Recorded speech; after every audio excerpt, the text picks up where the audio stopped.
Wabarakatuh. Selamat malam para hadirin di Amerika Serikat dan selamat pagi para hadirin di Indonesia. Salam sehat selalu bagi kita semua. Yang terhormat, Kepala Perwakilan Republik Indonesia di Washington DC, Chicago, Houston, Los Angeles, New York, dan San Francisco. Yang terhormat, Fungsi Protokol dan Konsuler se-Amerika Serikat, Fungsi Penerangan Sosial dan Budaya se-Amerika Serikat, Atase Perhubungan KBRI Washington DC, Atase Pendidikan dan Kebudayaan KBRI Washington DC, para narasumber yang terhormat, para tokoh masyarakat, seluruh WNI yang berada di Amerika Serikat, serta teman-teman permias sekalian. Para hadirin yang kami hormati, perkenalkan, nama saya Mentari Kirana Arinardi. Saya adalah Ketua Satgas COVID-19 Permias Nasional yang hari ini diberi kepercayaannya untuk menjadi MC sekaligus moderator dalam acara sosialisasi protokol kepulangan ke Indonesia. Acara pada hari ini akan kami mulai dengan sambutan yang akan disampaikan oleh Ketua Satgas COVID-19 KBRI Washington DC. Untuk itu, kami persilahkan yang terhormat Bapak Theo Satrio Nugroho untuk memberikan sambutannya. Waktu dan tempat kami persilahkan Bapak Theo. Assalamualaikum warahmatullahi wabarakatuh. Salam damai.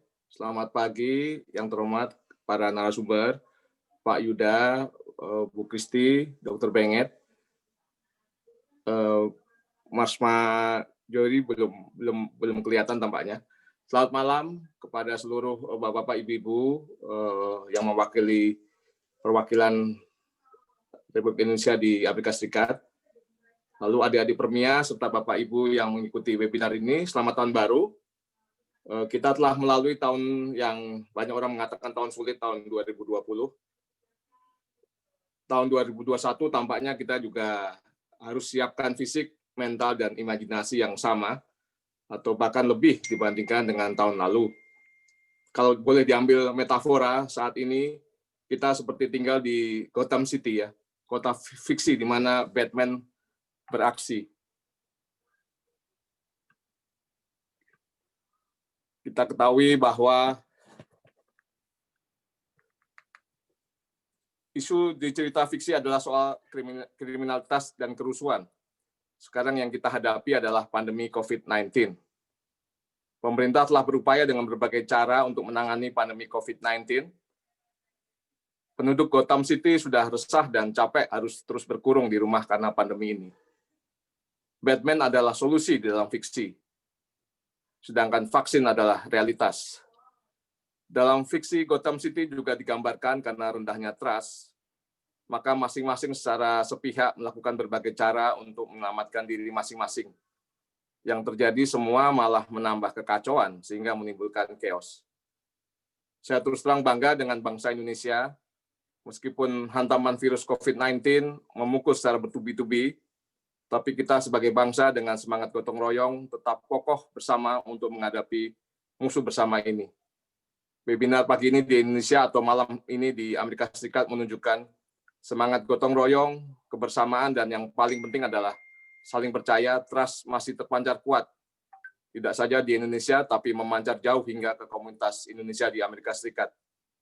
Ketika Bu Menlu sampaikan keterangan pers pada tanggal 28 Desember pukul 6.30 malam WIB, berarti tanggal 28 Desember pukul 6.30 pagi waktu Washington DC, secara langsung wakil-wakil dari seluruh perwakilan di Amerika Serikat, masyarakat dan Permias melakukan komunikasi yang intensif untuk mengantisipasi kebijakan baru Surat Edaran Satgas Penanganan COVID-19 nomor 4 tahun 2020.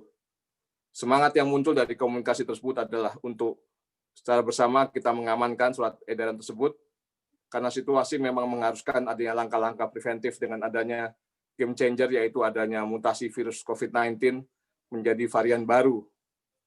Selain mengamankan kebijakan tersebut, tentu juga kita semua mencari cara mengakomodir pihak-pihak yang terdampak atas kebijakan tersebut. Semoga webinar ini semakin memperkokoh semangat gotong royong bangsa Indonesia. Kita tidak perlu menunggu Batman. Kita semua adalah Batman sesuai dengan fungsi kita masing-masing. Terima kasih. Wassalamualaikum warahmatullahi wabarakatuh. Tuhan beserta kita. Terima kasih banyak, Pak Theo. Betul sekali, saya setuju sekali ya, kita tidak perlu menunggu Batman untuk bisa jadi hero-nya. Selanjutnya, kita akan mendengarkan kata sambutan dari Ketua Umum Permias Nasional. Waktu dan tempat kami persilahkan kepada Dr. Alvinsyah Pramono, MSCPS. Yang terhormat, seluruh Kepala Perwakilan Republik Indonesia di Amerika Serikat, kepada fungsi protokol konsuler Amerika Serikat, juga fungsi Pensosbud Amerika Serikat, beserta dengan atas perhubungan dan atas pendidikan dan kebudayaan, serta seluruh Bapak Ibu, tokoh masyarakat, WNI, serta teman-teman Permias yang menghadiri event malam ini. Pertama-tama, kami ucapkan selamat tahun baru, dan kami ucapkan terima kasih telah bekerja sama bahu-membahu untuk mensukseskan atau mengamankan teman-teman yang akan berencana pulang kembali ke tanah air dalam masa pada bulan Januari ini. Terus terang, dengan dikeluarkannya surat edaran nomor 4 tahun 2020 dari Satgas Penanganan COVID-19 di Jakarta, telah menimbulkan begitu banyak pertanyaan dari teman-teman mahasiswa yang berencana pulang for good ke Indonesia, dan terus terang membutuhkan pengawalan atau bantuan agar bisa tiba di tanah air dengan aman dan tetap dalam keadaan sehat dan selamat. Oleh sebab itu, sekali lagi kami ucapkan terima kasih yang sebesar-besarnya atas kerjasama yang dibangun dan kerjasama yang disambut dari Permias Nasional, Permias seluruh cabang se-Amerika Serikat, serta KBRI Washington DC, beserta seluruh perwakilan Republik Indonesia di Amerika Serikat, mulai dari Chicago, Houston, Los Angeles, New York, dan San Francisco. Dengan dukungan penuh, kita bersama-sama kembali menunjukkan kekompakan kita, para mahasiswa dan juga pemerintah beserta seluruh masyarakat Indonesia, untuk bersama-sama mencoba memberikan informasi dan mensosialisasikan informasi yang benar terkait dengan peraturan yang baru saja dikeluarkan. Oleh sebab itu, tanpa berlama-lama lagi, saya mengucapkan selamat datang kepada seluruh narasumber juga, dan kami mohon Bapak Ibu untuk bisa sharing ilmu dan protokol yang membuat kami semua merasa lebih aman ketika harus kembali pulang ke rumah. Demikian, selamat mengikuti jalannya webinar ini. Kami ucapkan terima kasih, dan kami mohon maaf apabila ada kekurangan dalam pelaksanaan webinar ini. Wabillahi taufiq wal hidayah. Wassalamualaikum warahmatullahi wabarakatuh. Salam sejahtera bagi kita semua. Terima kasih banyak Dr. Alvin atas sambutannya. Bapak Ibu para hadirin sekalian, saat ini kita akan masuk ke dalam sesi pemaparan dan materi oleh para narasumber. Untuk itu, sebagai pendahuluan, izinkan saya untuk membacakan latar belakang dari kegiatan sosialisasi ini. Sosialisasi Surat Edaran Nomor 4 Tahun 2020 dari Kepala Satuan Tugas Penanganan COVID-19 menyatakan bahwa WNI yang akan pulang ke Indonesia dikenakan ketentuan wajib membawa hasil tes RT-PCR di negara asal yang sampelnya diambil dalam kurun waktu maksimal 2 kali 24 jam sebelum jam keberangkatan dan dilampirkan pada saat pemeriksaan kesehatan atau e-hack internasional. Kebijakan pengambilan sampel 2 kali 24 jam sebelum keberangkatan dirasa menyulitkan para mahasiswa dan WNI di Amerika Serikat. Sebab, rata-rata hasil tes RT-PCR COVID-19 di Amerika Serikat keluar dalam waktu lebih dari 2 kali 24 jam. Hal ini berarti para mahasiswa dan WNI tidak akan mampu menunjukkan hasil tes RT-PCR pada saat check-in ataupun sebelum boarding di bandara setempat di Amerika Serikat, yang akan meningkatkan risiko para mahasiswa dan WNI ditolak untuk melanjutkan penerbangan menuju Indonesia.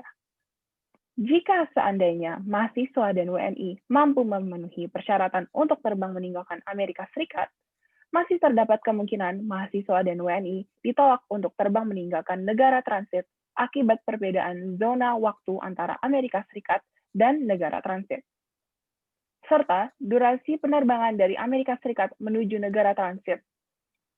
Hal ini menimbulkan perdebatan karena dirasa bertentangan dengan Pasal 14 Ayat 1 Undang-Undang Nomor 6 Tahun 2011 tentang keimigrasian yang berbunyi, setiap warga negara Indonesia tidak dapat ditolak masuk wilayah Indonesia. Selain itu, dengan berakhirnya kalender akademik Fall 2020 pada tanggal 18 Desember 2020 di berbagai universitas di Amerika Serikat, terdapat banyak mahasiswa Indonesia pemegang visa J1 yang dinyatakan lulus dari universitasnya dan harus segera meninggalkan Amerika Serikat dalam kurun waktu 30 hari kalender, atau selambatnya sebelum tanggal 18 Januari 2021, yang mana hanya terdapat selisih 1 hari kerja dari habisnya masa berlaku Surat Edaran Nomor 4 Tahun 2020. Kegagalan mematuhi peraturan tersebut akan menimbulkan konsekuensi mahasiswa Indonesia pemegang visa J1 yang lulus pada akhir semester Fall 2020 masuk dalam daftar hitam atau blacklist imigrasi Amerika Serikat. Sebagai organisasi yang menaungi lebih dari 8.600 mahasiswa Indonesia di Amerika Serikat, Persatuan Mahasiswa Indonesia di Amerika Serikat, Permias Nasional, berkepentingan untuk memberikan informasi dan pemahaman yang benar mengenai prosedur kepulangan ke Indonesia, yang aman dengan tetap mematuhi protokol kesehatan bagi seluruh anggotanya. Oleh sebab itu, Permias Nasional bekerja sama dengan KBRI Washington DC dan seluruh KJRI se-Amerika Serikat akan melaksanakan kegiatan sosialisasi Surat Edaran Nomor 4 Tahun 2020 Satgas Penanganan COVID-19 kepada mahasiswa dan WNI di Amerika Serikat. Sebagai pembuka diskusi pada hari ini, kami undang yang terhormat Ibu Maria Kristi Endah Murni, selaku Direktur Angkutan Udara dari Kementerian Perhubungan. Waktu dan tempat kami persilakan, Ibu Kristi. Terima kasih, Mbak Mentari. Assalamualaikum warahmatullahi wabarakatuh. Selamat tahun baru semua teman-teman tercinta, para Ibu Bapak Kepala Perwakilan seluruh Amerika, Ibu Bapak Atase yang berkedudukan di Washington semua ya. Mas Theo, sahabat-sahabatku, Marsma Jori mungkin belum gabung ya. Pak Direktur Yuda, Pak Dr. Benget, ini yang sudah setahun banget mereka dengan bersama saya dan beberapa teman lain memang kami berjibaku juga di Indonesia. Berjibaku tidak hanya melawan COVID, tapi juga membuat aturan, kemudian melawan netizen juga. Jadi kami semua memang tadi sudah dikatakan Pak Theo bahwa kita memang kompak. Jadi saya pribadi juga merasakan kekompakan yang luar biasa, walaupun kami juga rasanya bonyok. Pak Dr. Benget mungkin dan Mas Yuda juga nanti bisa cerita bagaimana kami diserang sana sini. Ibu Bapak sekalian, teman-teman, oh ya Pak Alvinsyah, terima kasih sudah mengundang kami untuk di acara ini untuk saling memberi pencerahan ya. Jadi kami juga butuh masukan dari teman-teman semua. Mungkin kalau di share screen itu memang aturan SE4 itu Mas Ansar tolong sudah dipelajari oleh semua orang. Dan SE4 ini memang dibuat filosofinya atau tujuannya adalah memang dalam tanda kutip mencegah pergerakan orang. Saya, Dr. Benget dan Pak Diryuda memang terus terang terlibat dalam pembuatan SE ini dan memang ini sudah masukan dari semua kementerian dan lembaga. Untuk yang 2 kali 24 jam tadi mungkin nanti Dr. Benget temanku tercinta ini bisa menjelaskan. Untuk semua SE yang dikeluarkan oleh Satuan Tugas atau BNPB itu kami dari Perhubungan tentu mempunyai turunannya ya. Kami segera membuat turunannya. Itu kami untuk SE4 ini turunannya adalah SE25 tahun 2020. Mas Ansar tolong yang SE25 aja. SE25 ini sebagian besar memang copy paste dari SE4, prinsipnya sama. Perbedaannya adalah hanya pada aircrew. Jadi kami tidak mengizinkan aircrew untuk turun. Dan kalaupun dia harus turun karena sesuatu yang emergensi atau ada divert karena cuaca, mereka boleh turun ke ground itu dengan pengawalan ketat untuk protokol kesehatannya. Sebagaimana kru Garuda juga tidak diperkenankan turun di beberapa negara yang menerapkan hal yang sama. Semua pesawat yang masuk ke Indonesia sepanjang berlakunya SE4 dan SE25 dari kami tanggal 1 Januari sampai 14 Januari memang harus membawa double set kru sehingga mereka kembali ke negaranya dengan kru cadangan. Menurut pengalaman kami di Direktorat Jenderal Perhubungan Udara, beberapa negara mitra memang menerapkan aturan ini dengan serta-merta atau mendadak. Kejadian dengan Saudi Arabia, Garuda sudah terlanjur berada di awang-awang, dan ketika landing di Jeddah, mereka krunya nggak boleh turun, sehingga kami memberikan izin sementara untuk kru tersebut kembali dengan overflight time. Itulah yang terjadi, sehingga begitu pula ke China dan karena Indonesia hanya terbang yang jauh itu ke Belanda, ke China dan ke Saudi. Jadi teman-teman airlines itu sudah membawa double set crew. Kira-kira hanya begitu saja yang perbedaannya dari SE25 kami dan SE4 lainnya semua sama. Ketentuan ini memang kami terapkan dan kami secara bahu-membahu kami juga punya tim ya di lapangan. Pak Diri Yuda dan Pak Dr. Benget itu yang sering turun lapangan. Kalau saya dari lantai 21 aja. Itu jadi kami semua memang membentuk tim-tim. Saya, Mars Majori, dan Pak Diri Yuda, Dr. Benget ini ngikuti punya beberapa WA group, beberapa grup, topiknya berbeda-beda. Jadi memang kami semua berusaha agar semua WNI memang bisa balik, tapi dengan protokol kesehatan yang ketat. Untuk yang 2 kali 24 jam itu memang saya secara teknis tidak bisa menjelaskan kenapa diambil kebijakan 2 kali 24 jam, dan saya juga bisa merasakan ada beberapa kendala karena memang dari di Indonesia pun RT-PCR itu tidak paling cepat itu dikerjakan dalam 12 jam ada. Saya bisa membayangkan pasti di Amerika juga karena perbedaan jam, kemudian waktu, kemudian pasti harus transit karena tidak ada pesawat direct dari Amerika ke Jakarta, tentu akan dalam tanda kutip menyulitkan teman-teman. Untuk jalan keluarnya mungkin nanti kita bicarakan bersama seperti apa, tapi memang ini berlaku sampai tanggal 14 Januari saja. Kira-kira seperti itu Ibu Bapak sekalian, saya akan tetap di sini untuk kalau ada pertanyaan dari teman-teman semua, tapi tentu kami akan melakukan yang terbaik untuk Indonesia dan untuk semua teman-teman. Mohon pengertiannya memang karena memang ini bertujuan untuk mencegah pergerakan orang. Dan saya pribadi berharap ini berakhir tanggal 14 Januari saja, tidak diperpanjang. Kira-kira seperti itu. Terima kasih. Assalamualaikum warahmatullahi wabarakatuh. Terima kasih banyak Ibu Kristi atas kehadirannya juga dan juga waktunya untuk menjelaskan mengenai SE ini dari pihak Angkatan Udara. Untuk sesi tanya jawab akan kami tampung hingga pada saat semua pembicara sudah menyelesaikan paparannya. Maka itu kami persilahkan Bapak dan Ibu yang mempunyai pertanyaan untuk dapat menaruhnya di dalam kolom chat. Terima kasih.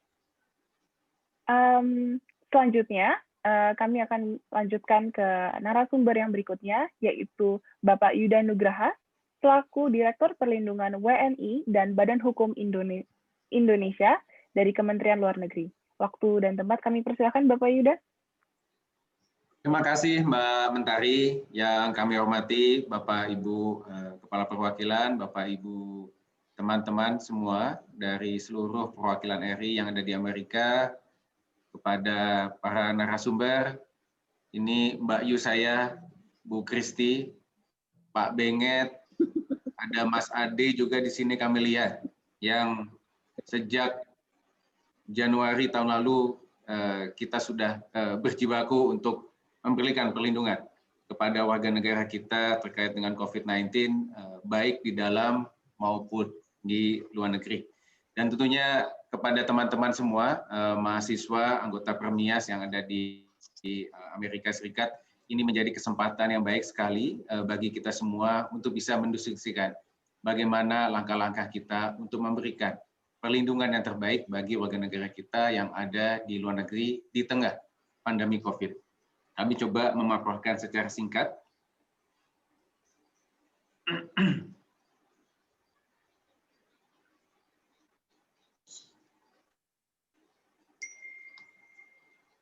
Jadi sebagaimana tadi sampaikan Pak Theo, ya tahun 2020 ini memang tahun yang sifatnya unprecedented ya, tidak pernah terjadi sebelumnya.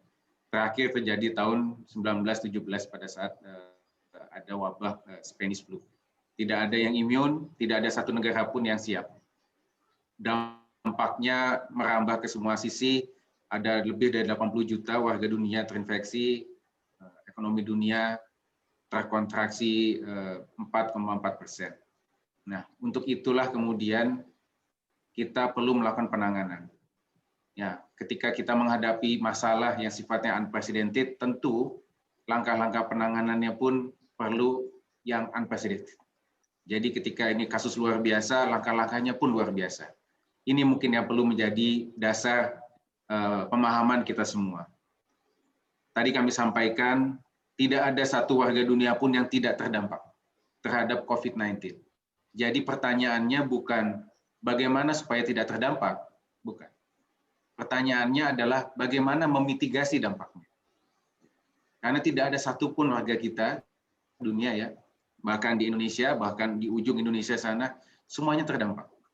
Dari baik itu yang sifatnya langsung maupun tidak langsung. Nah, apa yang bisa kita lakukan saat ini adalah bagaimana memitigasinya. Bagaimana meminimalkan dampak tersebut sehingga kita sebagai warga negara Indonesia, baik di dalam maupun di luar, bisa survive menghadapi pandemi ini. Ini situasi terakhir per hari kemarin, 83 juta yang sudah terinfeksi COVID seluruh dunia, 1,8 juta meninggal. Khusus untuk warga negara Indonesia, ini kami sampaikan report day to day. Kami terima kasih juga kepada teman-teman di perwakilan dari seluruh dunia, kita ada 129. Tiap pagi kami melakukan kompilasi dan kemudian kita sampaikan kepada pimpinan. Dan sedihnya adalah selalu meningkat, tidak pernah turun. Angka ini selalu meningkat. Bahkan peningkatan itu terjadi pada hari-hari terakhir. Saat ini, per hari kemarin, 2.683 WNI kita terinfeksi COVID. Tersebar di 77 negara dan 29 kapal, utamanya kapal pesiar. 656 dalam perawatan, 1.860 sembuh, dan 167 meninggal dunia. Dan kami mencatat kasus yang ada di Amerika juga mengalami peningkatan yang cukup besar. Ini sekilas saja, ini upaya-upaya yang kita lakukan sejak awal COVID. Bahkan ketika Indonesia masih statusnya hijau, belum ada infeksi COVID, pada bulan Januari kita sudah bergerak bersama Bu Kristi, bersama Pak Benget, bersama Mas Majori, Pak Ade, dan lain sebagainya, semua kementerian lembaga kita bersatu padu, bersama dukungan dari seluruh perwakilan, kita sudah lakukan evakuasi warga kita dari epicentrum pertama, bahkan kita salah satu negara yang pertama mengevakuasi dari Wuhan pada saat itu. Lebih dari 20.000 warga kita sudah pulangkan menggunakan mekanisme repatriasi mandiri, 27.000 lebih ABK niaga dan ikan sudah kita pulangkan, dan kami sangat-sangat berterima kasih kepada teman-teman perwakilan RI yang ada di Amerika yang sudah bekerja keras, karena mayoritas prinsipal kapal ada di Amerika, prinsipal kapal pesiar besar ada di Amerika. Kita sudah realokasi anggaran Kemlu khusus untuk penanganan COVID. Kita juga sudah melakukan percepatan pemulangan deportan Indonesia yang juga terdampak COVID. Kita lakukan, kita bentuk pos aju. Kalau warga yang ada di epicentrum, yang ada di daerah merah itu keluar daerah-daerah merah, kita kirimkan staf perwakilan kita masuk ke dalam daerah merah. Kita bentuk pos aju untuk memberikan pelayanan dan pelindungan yang lebih responsif pada teman-teman kita yang terdampak. Di platform digital kita bikinkan fitur khusus untuk memudahkan warga melakukan pengaduan kasus yang terkait dengan COVID dan juga mengakses informasi terkini terkait dengan COVID. Kita juga di level multilateral, kita menjadi negara pemrakasa untuk resolusi PBB untuk pelindungan awak kapal yang terdampak COVID. Selain kasus COVID, tentunya ada kasus-kasus WNI yang lain, tetap kita lakukan. 17 WNI sudah kita bebaskan dari ancaman hukuman mati, 4 sandera sudah kita bebaskan, 103 miliar lebih sudah kita selamatkan hak-hak dari warga negara kita. Nah, kemudian kami coba membahas mengenai varian baru ini. Kalau kita melihat data dari WHO, setidaknya sebetulnya COVID-19 ini selalu bermutasi. Namun dalam konteks mutasi tersebut paling tidak ada 4 mutasi besar yang terjadi. Ya. Yang salah satunya adalah yang terbaru yang diumumkan oleh pemerintah Inggris pada tanggal 8 Desember adalah varian B117. Di mana sifatnya lebih transferable, lebih mudah menginfeksi orang. Dan kita belum mengetahui, belum ada data yang lebih akurat dan lebih lengkap mengenai apa sebetulnya B117, namun yang bisa dipastikan tingkat penyebarannya, tingkat infeksinya begitu tinggi. Sejak diumumkan 8 Desember sudah 33 negara terinfeksi yang varian baru ini. Kami mencatat di Amerika, menurut informasi tanggal 28 Desember, juga sudah terdeteksi ada varian B117. Untuk menanggapinya, seperti tadi kami sampaikan, langkah-langkahnya tentu perlu langkah-langkah luar biasa. Nah, kalau kita merujuk kepada pengalaman negara-negara lain, lebih dari 40 negara sudah melakukan pembatasan perjalanan dari UK. Bahkan beberapa negara sebagai perbandingan mungkin ya, seperti Australia dulu ya pada saat COVID-19 ya, dia melarang seluruh pendatang dari luar negeri masuk ke Australia. Bahkan warga negaranya sendiri pun tidak boleh masuk. Sehingga itu tercatat banyak warga negara Australia stranded di berbagai negara karena memang pemerintahnya melarang masuknya warga negara Australia ke Australia untuk melakukan pencegahan agar tidak ada infeksi COVID di benua Australia. Ini memberikan magnitude kepada kita mengenai kasus yang varian yang terbaru. Ini informasi buat teman-teman semua. Ini situasi terakhir kami dapatkan dari Dinas Kesehatan Jakarta tadi pagi, pukul 6 pagi. Jumlah ketersediaan tempat tidur ICU tekanan negatif itu hanya tersisa 7. Hanya 4% dari total 177 bed. Ya. Ketersediaan kamar operasi khusus COVID 0. Ini memberikan gambaran bagi kita magnitude-nya. Magnitude dampak kasus yang kita hadapi terkait dengan COVID-19. Sekali lagi kami tegaskan, untuk itulah kemudian kita perlu melakukan langkah-langkah luar biasa. Nah, kemudian bagaimana terkait dengan SEI Satgas? Tadi sudah disampaikan oleh Bu De Kristi. Intinya adalah melakukan pembatasan pergerakan. Intinya adalah melakukan pembatasan pergerakan, baik itu warga negara asing, ya. Untuk warga negara asing kita ban seluruhnya, kecuali yang memiliki status residen, baik itu izin tinggal diplomatik maupun dinas, maupun yang memiliki kitas ataupun kitab. Tujuannya adalah melakukan pencegahan imported cases. Karena teman-teman pasti mengikuti bagaimana tingkat penyebaran COVID di Indonesia masih sangat tinggi, ya. Bahkan dalam beberapa hari terakhir kita selalu hit rekor-rekor baru. Itu ya. Untuk itulah kemudian kita perlu melakukan langkah luar biasa untuk mencegah peningkatan penularan lebih lanjut di Indonesia. Ini juga terkait dengan pengelolaan penanganan COVID di dalam negeri. Ya, tanpa imported cases pun dengan domestic cases yang ada saat ini, jumlah tadi kami sampaikan, kemampuan rumah sakit kita sangat terbatas. Seperti itu. Nah, oleh karena itu kita perlu mengelola ini. Kita perlu mengelola bagaimana jangan sampai rumah sakit kita, teman-teman tenaga kesehatan kita overwhelmed dengan tambahan imported cases yang baru, yang tadi kami sebutkan varian B117 yang transmissible-nya, yang tingkat penyebarannya sangat-sangat cepat.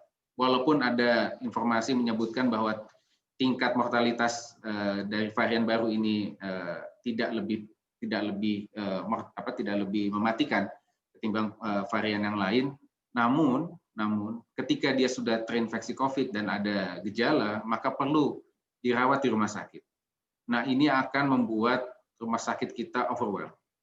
Ini yang perlu kita perhatikan. Tadi kami sampaikan data terakhir tadi pagi yang memberikan gambaran bagi kita betapa status di Indonesia itu sangat-sangat emergensi saat ini.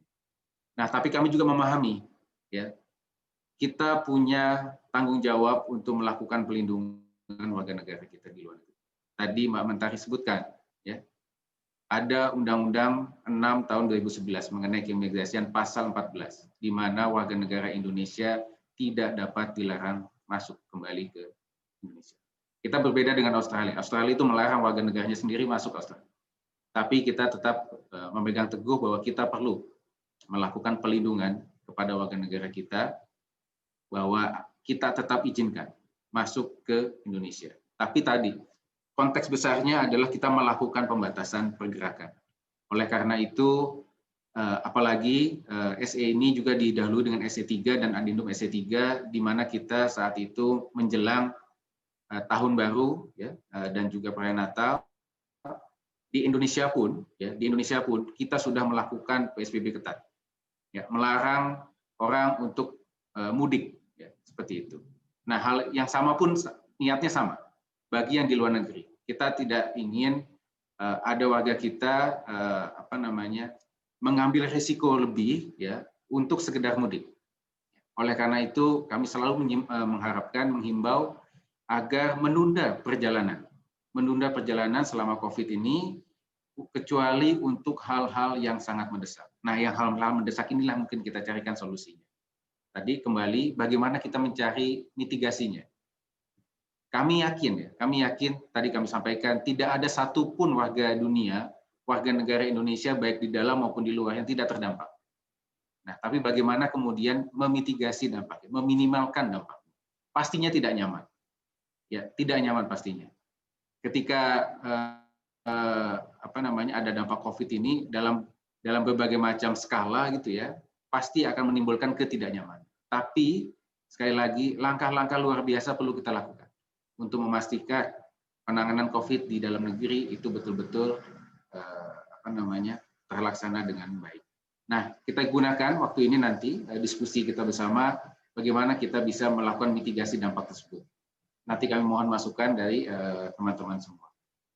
Nah, bagi yang memang tidak memiliki keperluan mendesak gitu ya untuk pulang seperti itu, kita gunakan peran perwakilan RI. Teman-teman di perwakilan RI selalu siap sedia untuk membantu teman-teman mahasiswa jika ada masalah. Gunakan akses lapor diri dan informasi. Tadi kami sampaikan kita sudah lakukan pembangunan fitur baru, portal peduli WNI dan Safe Travel khusus untuk COVID. Silahkan laporkan jika ada kesulitan yang dihadapi, ya, sehingga warga kita bisa nyaman, ya, tinggal di negara setempat. Namun untuk hal-hal tertentu yang karena satu dan lain hal dan juga terkait dengan hukum negara setempat sudah tidak bisa tinggal di negara tersebut dan perlu segera pulang, nanti mari kita carikan solusinya. Namun kita juga perlu hati-hati. Kebijakan ini perlu sangat selektif. Ya. Jangan sampai ya nanti terlalu loose gitu ya, akhirnya kemudian kebanjiran warga pulang ke Indonesia. Padahal intinya tadi kita melakukan pembatasan pergerakan, kita ingin mencegah imported cases, dan kita menghimbau warga negara kita baik di dalam maupun di luar untuk menunda perjalanan internasional selama COVID-19 kecuali untuk hal-hal yang mendesak. Demikian secara singkat yang dapat kami sampaikan. Oh, ini terakhir, ini situasi per kemarin kami sudah lakukan kunjungan ke Suta ya. Alhamdulillah berkat bantuan teman-teman kementerian lembaga, Satgas, Bu Kristi, Pak Benget, dan lainnya tertata dengan baik sekali. Di Suta lancar dan kemudian bisa dibawa ke hotel-hotel menuju karantina sesuai dengan SE 4. Demikian, terima kasih. Assalamualaikum warahmatullahi wabarakatuh. Terima kasih banyak Bapak Yuda atas penjelasannya. Iya, untuk sedikit tambahan aja saja Pak, varian B117 saat ini sudah terdeteksi di negara bagian Colorado di Amerika Serikat, maka itu memang situasinya lumayan mencekam ya di sini juga. Selanjutnya, untuk sesi tanya jawab tetap akan kami tampung hingga semua pembicara sudah mendapatkan kesempatan untuk menampilkan paparannya, maka itu pertanyaan bisa ditaruh di dalam kolom chat. Terima kasih. Selanjutnya, kami lanjutkan kepada narasumber yang berikutnya, Dr. Benget Saragi, Master Epidemiologi.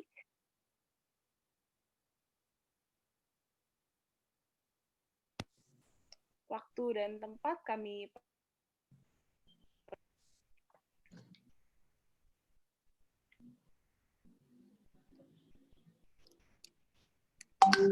Assalamualaikum warahmatullahi wabarakatuh. Selamat pagi, selamat malam buat yang di Amerika. Pertama-tama kami mengucapkan terima kasih kepada Bapak Ibu yang telah mengundang kami untuk mensosialisasikan protokol kesehatan SE nomor 4 yang akan kedatangan warga negara asing maupun warga negara Indonesia. Baik Bapak Ibu, seperti yang disampaikan Ibu Kristi, Direktur Angkutan Udara, Pak Yuda, bahwa saat ini kita di Indonesia sedang melaksanakan SE ini dengan sangat ketat. Jadi kepada Indonesia, sosialisasi ini nanti dapat memahami perlakuan di Indonesia sampai tanggal 14 Januari. Izin kami akan screen bahan.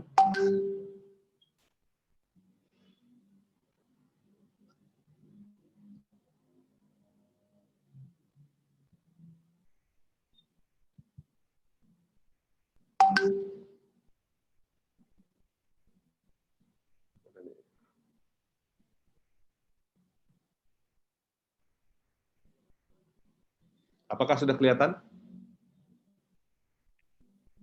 Belum Pak, masih belum ke share dulunya. Oke.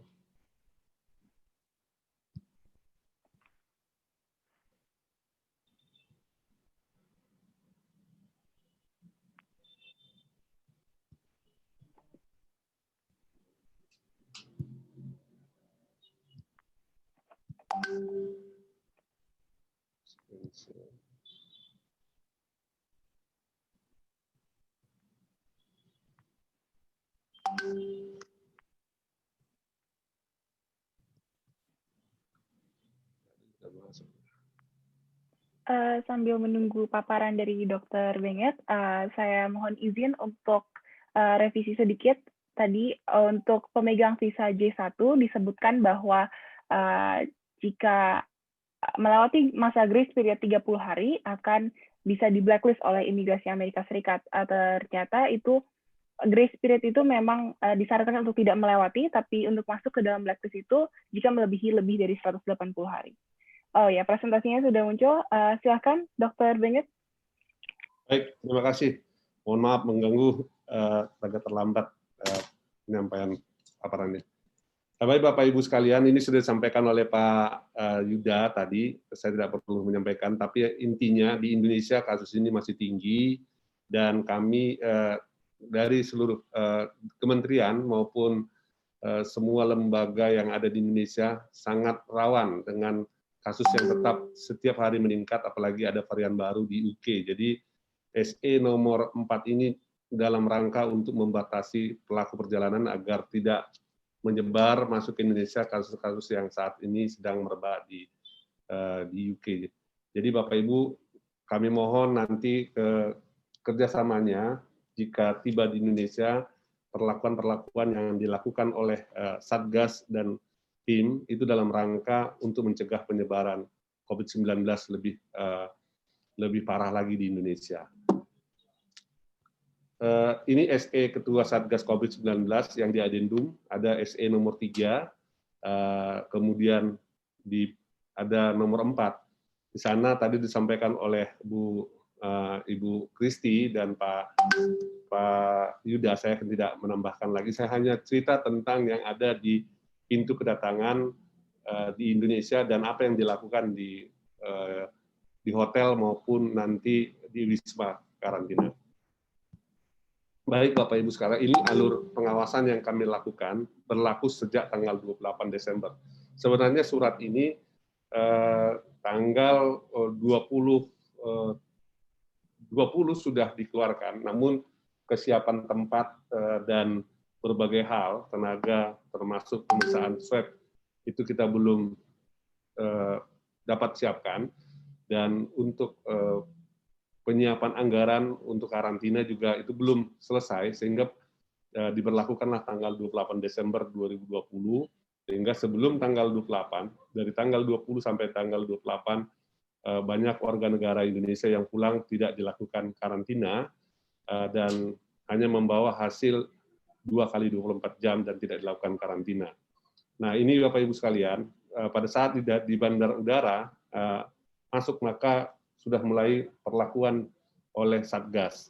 Nah diharapkan di luar negeri seluruh pelaku perjalanan sudah membawa hasil negatif melalui tes real-time PCR di negara asal dalam kurun waktu maksimal 2 kali 24 jam.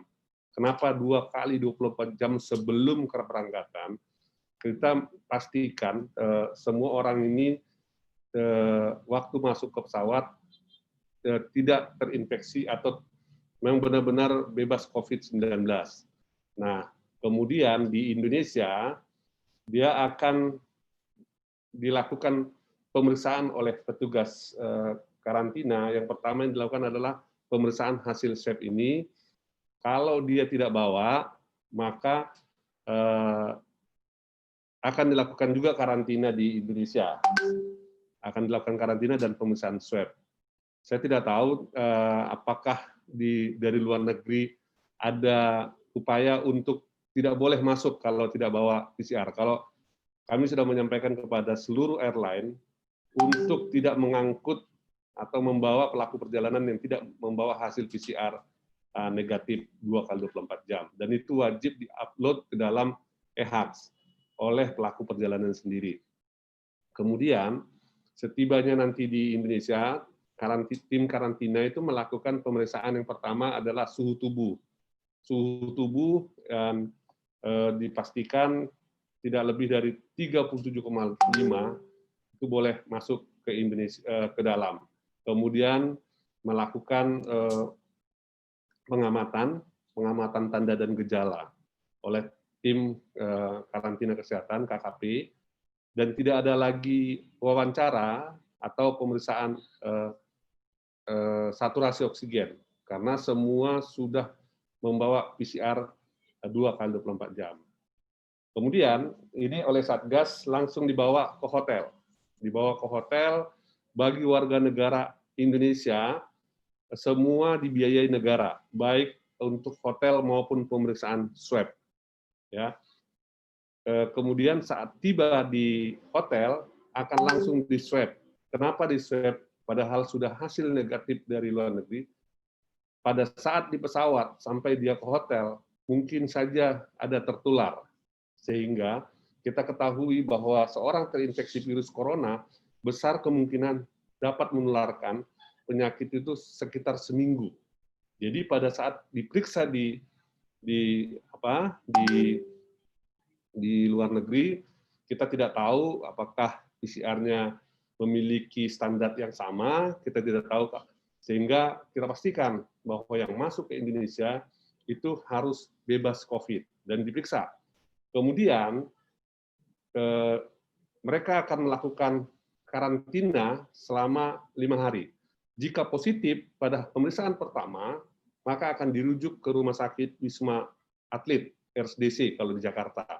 Kalau di Bali ada sendiri karantinanya.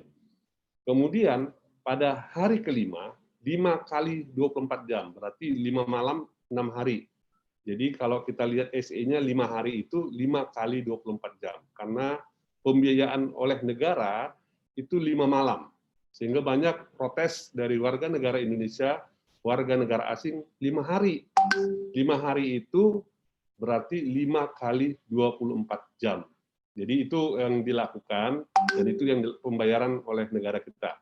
Kemudian sebelum hari kelima, berarti dilakukan hari keempat, ya, dilakukan pemeriksaan swab. Kenapa dilakukan pemeriksaan swab lagi? Kan tadi virus ini sangat menularkan, masa inkubasinya 0 sampai 7 hari. Jadi diperiksa lagi, kalau dia negatif, maka dapat melanjutkan perjalanan dan diterbitkan clearance. Termasuk anak-anak semua umur diperiksa swab oleh kita. Dan kita sudah memiliki fasilitas swabber di semua hotel untuk pengambilan swab-nya. Kita juga menunjuk beberapa lab swasta untuk memeriksa swab ini dan diharapkan 6-8 jam keluar. Setelah menjalani masa karantina 5 malam 6 hari, akan diterbitkan clearance kesehatan dan akan diupload ke dalam EHAC, Electronic Health Alert Card, melanjutkan perjalanan. Nah, di sini Bapak Ibu sekalian, yang banyak pertanyaan masyarakat Indonesia, kenapa harus dikarantina 5 hari? Saya sebutkan, masa inkubasi penyakit ini adalah 1 sampai 7 hari. Ya, 1 sampai 7 hari. Bisa saja dia pada saat masuk, dia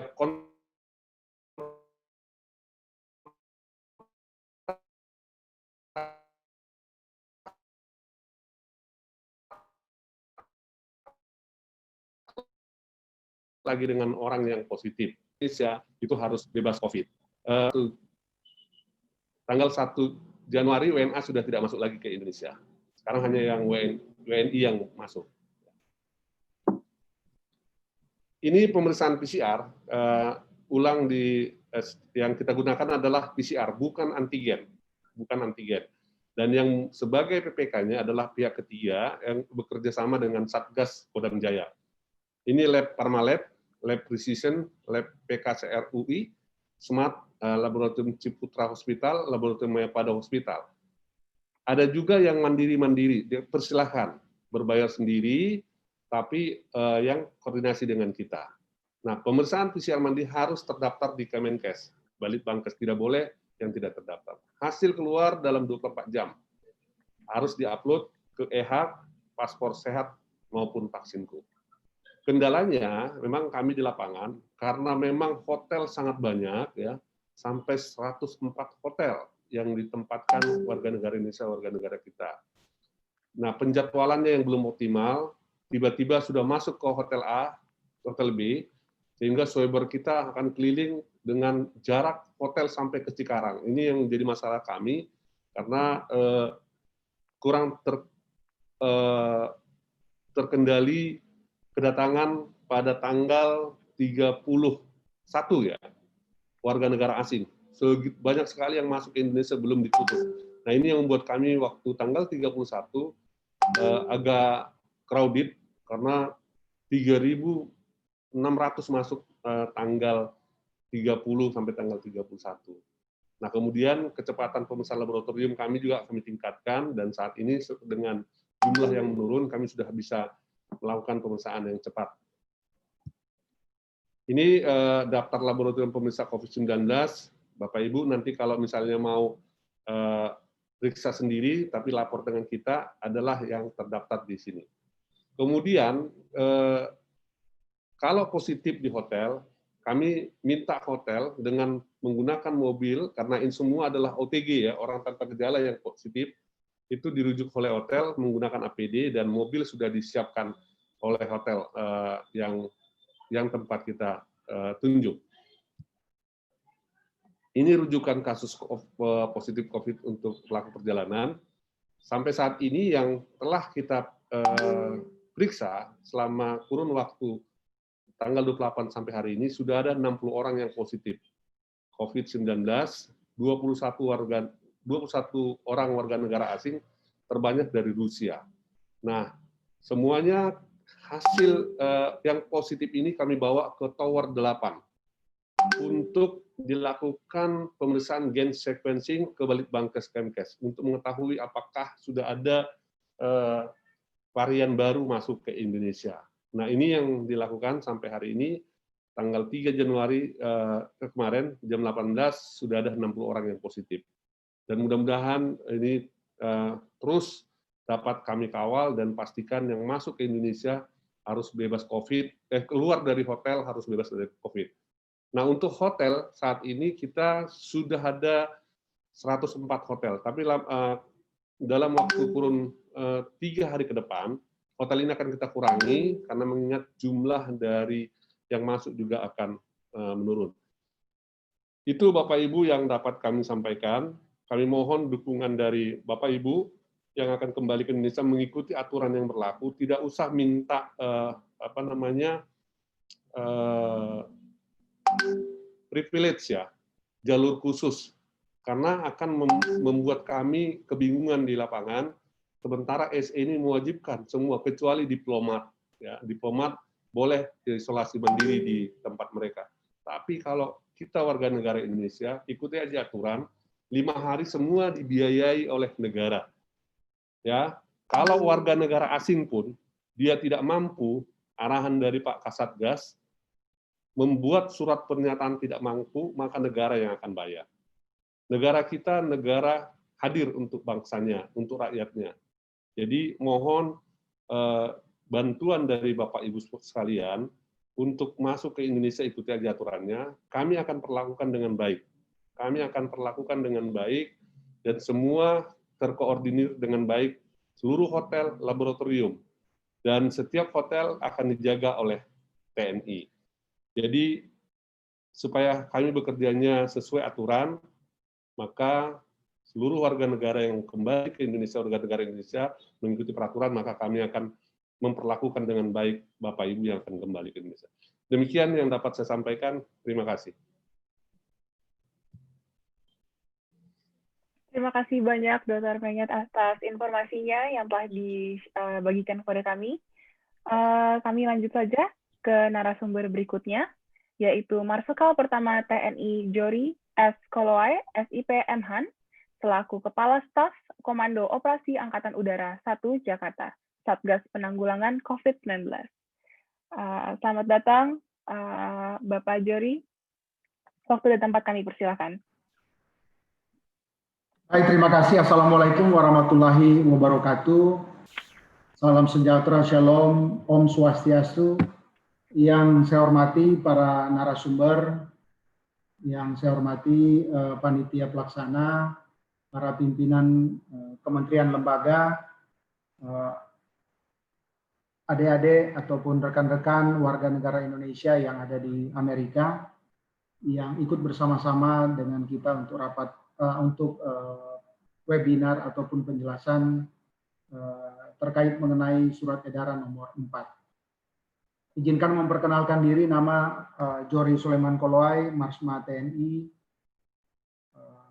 yang saat ini sehari-hari sebagai Kepala Staf Korps AU 1 yang sudah 1 bulan menempati tugas baru yang sebelumnya menempati di WASO Panglima TNI yang bersama-sama dari sejak kedatangan WNI dari Wuhan ke Natuna pada tanggal 31 Januari 2020 sampai dengan hari ini nangani bersama dengan Pak Yuda, kemudian Pak Benget, kemudian Bu Kristi dari Kementerian Perhubungan, ini memperlihatkan kepada Bapak Ibu, rekan-rekan, adik-adik bahwa betapa negara hadir dan solid dalam rangka melindungi warga negara Indonesianya. Ya, tadi sudah dijelaskan oleh Pak Yuda bahwa Sampai hari ini kita ada 10.093 WNI telah berhasil difasilitasi kepulangan melalui repatriasi mandiri. Jadi ini tim lama yang dari hari ke hari ini berjibaku untuk melaksanakan tugas negara dari pagi sampai pagi lagi. Ya, jadi ini luar biasa ini, dan nggak ada, orang bilang nggak ada matinya gitu ya. Ya itu puji syukur Tuhan masih berikan kesehatan kepada kita semua yang tim gabungan ini, ya, yang jadi sudah 11 bulan lebih kita ada, dan mudah-mudahan sampai kapanpun kita bisa memfasilitasi untuk tugas-tugas ke depan dalam rangka penanganan COVID-19 ini kita bisa laksanakan dengan baik. Jadi tadi sudah disampaikan mengenai tema yang diberikan kepada kami untuk narasumber. Saya rasa yang sudah dijelaskan baik dari Bu Kristi, Pak Yuda, kemudian Pak Benget, itu saya rasa sudah mewakili. Saya cuma satu slide, tetapi poinnya sama dengan sequence yang diberikan oleh Pak Benget. Jadi poinnya adalah perkembangan lingkungan strategis global saat ini adalah karena kondisi perkembangan penyebaran positif COVID yang masih meluas secara global, kemudian ada mutasi atau varian baru dari COVID-19 di beberapa negara, kemudian ada vaksin baru yang baru akan dimulai. Selanjutnya ada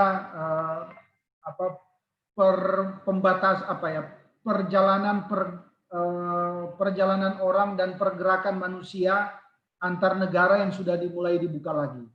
Nah, kondisi-kondisi lingkungan strategis inilah yang membuat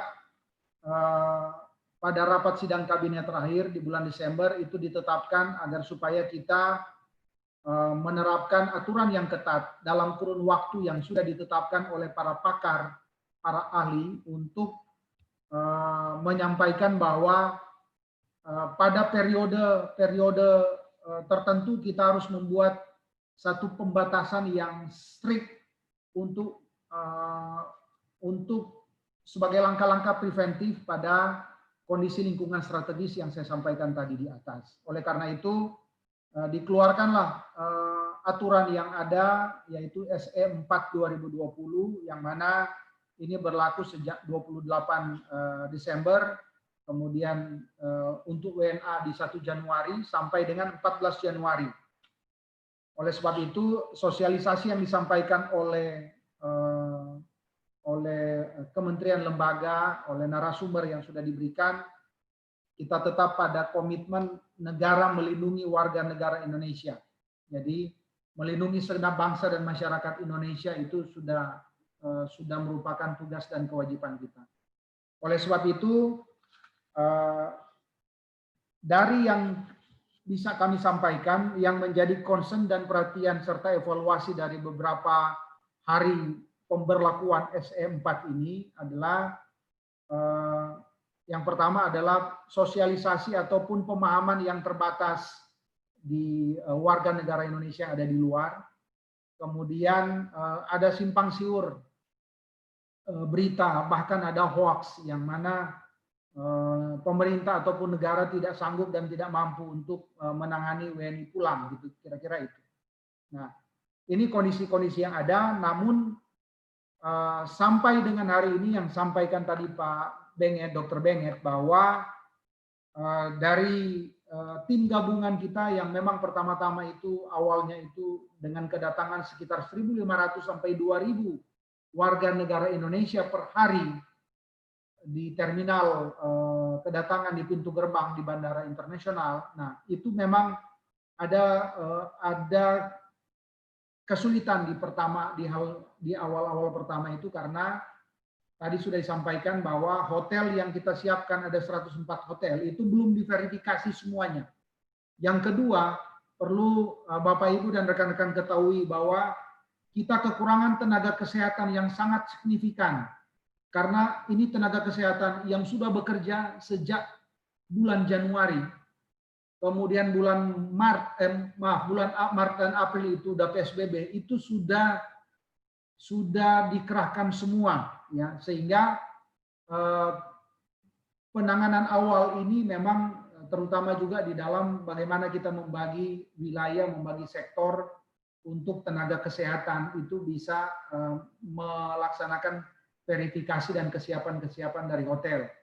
Karena itu ada 3 tim kesehatan, tim pengamanan, dan tim pendukung. Ya, kenapa tim pengamanan? Karena jangan sampai tidak melarikan diri ataupun tidak patuh dan tidak disiplin. Ini kami sampaikan karena ini sudah menjadi evaluasi dan pembelajaran kita. Ya, bahkan ada petugas yang sampai ditusuk dan meninggal dunia. Ya, petugas pengamanan dari militer. Ya, hanya karena menjaga hotel-hotel. Ya, dan itulah pemberian diri dan komitmen negara untuk tetap melaksanakan ini. Nah, melanjuti apa yang disampaikan Pak Yuda tadi, bahwa dengan kondisi surat edaran ini sebenarnya kita ini ada pembatasan dari perjalanan orang, kemudian mencegah imported case, sehingga yang kita harapkan adalah dari warga negara Indonesia yang ada di luar ini bisa menunda perjalanan ataupun dia bisa melihat perkembangan situasi. Kalau memang tidak urgent banget ya mungkin tidak kembali dulu ke Indonesia. Tapi kalau memang mau kembali, kita sudah menyiapkan aturan dan prosedur penerimaan dengan tahapan-tahapan yang sudah jelas disampaikan tadi dari Dr. Bennett. Jadi di pintu kedatangan bandara itu akan diterima oleh tim dari KKP dan gabungan ya dengan menunjukkan hasil negatif maksimum 2x24 jam sebelum keberangkatan. Kemudian nanti setelah itu akan dikarantina di hotel yang memang hotel-hotel yang 104 disebutkan tadi itu akan dikurangi sehingga mempermudah untuk coverage area pengawasan dari tim kesehatan, tim pengamanan, dan tim pendukung. Kemudian pada saat di hotel karantina akan melaksanakan penjadwalan swab, nanti akan dilakukan tes ulang tadi, PCR untuk semua umur, dan untuk WNI memang ada beberapa yang request kami untuk dia mandiri di rumah, ya. Tapi kita tetap melaksanakan sesuai aturan dan komitmen bahwa siapapun itu, termasuk ada dari pejabat kementerian dan lembaga, keluarganya, ini tetap kita laksanakan secara konsekuen. Semuanya ada di hotel yang diawasi, ya. Bahkan namun ada beberapa flat yang memang diawasi oleh tim juga yang memang disiapkan untuk menangani. Nah, pelaksanaan di hotel itu sendiri sampai dengan pelaksanaan tes sampai keluar screening itu semua dibiayai oleh negara dan dalam pengawasan negara. Kita sebisa mungkin tadi lab-lab yang sudah ada terutama yang ada di Jakarta itu secepat mungkin untuk mengeluarkan hasil swab-nya bisa 1 sampai 2 hari. Sampai kemudian masuk kepada swab yang kedua pada 5 malam 6 hari tadi, pada hari keempat atau hari kelima tadi yang disampaikan Dr. Bennett, itu pun lagi kita upayakan supaya hasil PCR ataupun hasil labnya itu segera bisa keluar sekitar 6 sampai 12 jam. Nah, itu yang kondisi-kondisi yang ada sehingga diharapkan nanti Bapak Ibu dan rekan-rekan yang nanti akan kembali, kita harapkan sampai di tanggal 14 ini itu bisa kita kendalikan dan diharapkan untuk penerimaan warga negara Indonesia, kemudian proses-proses penanganan sampai kepada kedatangan dan karantina itu bisa berjalan lancar. Kalau misalnya ada kendala ataupun ada permasalahan, ya tim gabungan ini baik dari Kementerian Luar Negeri, Pak Yuda dan tim, dari TNI dan Satgas ada kami, kemudian dari Kementerian Kesehatan ada Pak, dari Karantina Kesehatan, Karkes, Kemenkes ada Pak Bennett, Kemudian ada Bu Kristi dari Kemenhub kita yang mengatur untuk jadwal-jadwal penerbangan dan sosialisasi aturan SE di dunia di maskapai ataupun di operator penerbangan. Ini standby terus dan mudah-mudahan kita bisa di perjalanan waktu ini bisa berjalan dengan normal. Jadi itu yang bisa saya sampaikan dan banggalah kita dari bahwa pemerintah Indonesia ini dengan segala keterbatasan dan kelebihannya itu tetap memperkuat koordinasi dan kerjasama antar kementerian dan lembaga dalam rangka melaksanakan kegiatan-kegiatan untuk penanganan COVID-19 ini. Ya, kita tidak lebih baik dari negara lain, tetapi negara lain juga banyak kekurangan. Termasuk di Amerika, saya rasa mau mencari aja hasil PCR lab itu sulit sampai sekarang. Itu informasi-informasi yang saya dapat. Nah, di Indonesia kita mempermudah tetapi tetap dengan standar kualitas penanganan kesehatan COVID-19 yang lebih baik. Dan kita doakan bersama semoga kita sehat dan pandemi COVID-19 ini segera berlalu. Kita doakan negara kita bisa menangani ini dengan baik. Demikian dari saya. Terima kasih. Wassalamualaikum warahmatullahi wabarakatuh. Salam sehat untuk kita semua. Shalom. Om Santi, Santi, Santi Om. Selamat siang waktu Indonesia bagian Barat. Demikian, terima kasih. Terima kasih Bapak Jari atas penjelasannya. Berarti benar ya Pak, tidak ada pengecualian gitu loh. Semua harus melaksanakan protokol kesehatan yang sudah ditetapkan jika mau kembali ke Indonesia. Seperti juga yang disebutkan oleh Dr. Benyet, Pak Yuda, dan juga Bu Kristi, ini memang agar mengupayakan Indonesia bisa mencegah penularan COVID yang lebih lanjut lagi. Terima kasih banyak Pak Jari. Selanjutnya kami akan lanjut kepada narasumber kami yang terakhir, tapi pastinya not the least, Bernard L. Vega, selaku Kepala Divisi Komunikasi dan Hubungan Masyarakat Permias Nasional. Sekali lagi kami ingatkan, jika ada pertanyaan, harap ditaruh di kolom chat di bawah dan akan kami tampung dan akan kami bahas pada saat sesi tanya jawab nantinya. Waktu dan tempat kami persilahkan, Bernard. Thank you, Mentari. Assalamualaikum warahmatullahi wabarakatuh. Salam sejahtera bagi kita semua. Shalom, Om Swastiastu, Namo Buddhaya, salam kebajikan. Salam sehat, Bapak, Ibu yang hadir, para narasumber yang saya hormati, dan sahabat-sahabatku dari Permias. Saya hadir di sini karena diminta oleh Pak Ketua Umum, Dr. Alvin, yang saya hormati dan banggakan, yang terus terang, udah berhari-hari, udah beberapa hari berturut beliau bekerja keras untuk melakukan webinar ini dan hopefully informasi yang benar bisa disebarluaskan dan misinformation bisa dibetulkan juga. Jadi mungkin saya bisa mengatakan bahwa presentasi saya dan kehadiran saya ini mungkin lebih relevan buat para mahasiswa yang berada di Amerika Serikat atau para mahasiswa atau orang tua yang berada di Amerika Serikat. Presentasi saya sangat singkat, not very long, dan it's something that I think untuk para ketua cabang Permias di wilayah-wilayah Amerika Serikat, this is very relevant for you to know. Dan ini adalah announcement dengan bentukan departemen atau tim baru dari Permias Nasional, yaitu Communications and Community Outreach, yang telah dibentuk mungkin a few weeks ago, ya. So relatively new.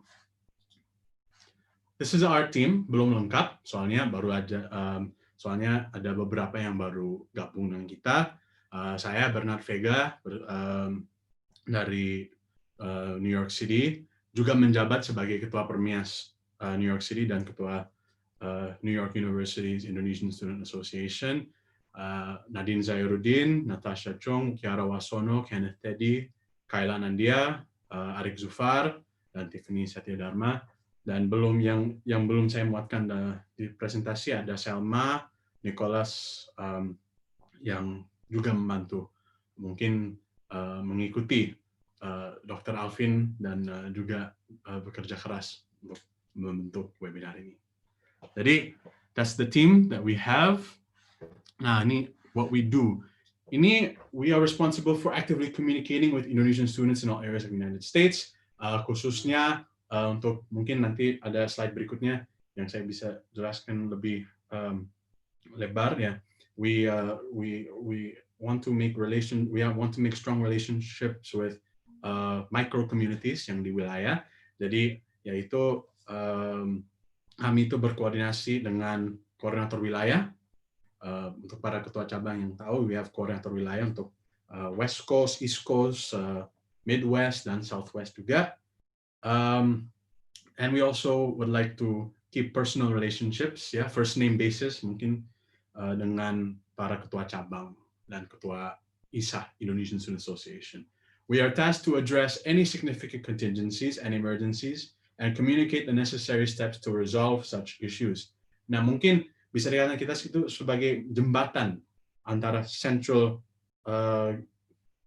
organisasinya Permias Nasional dan cabang Permias cabang yang di kota-kota tertentu. So, nah itu the communications aspect, community outreach itu we organize and hold Permias charity projects. Nah, given that this is a crisis dan saya juga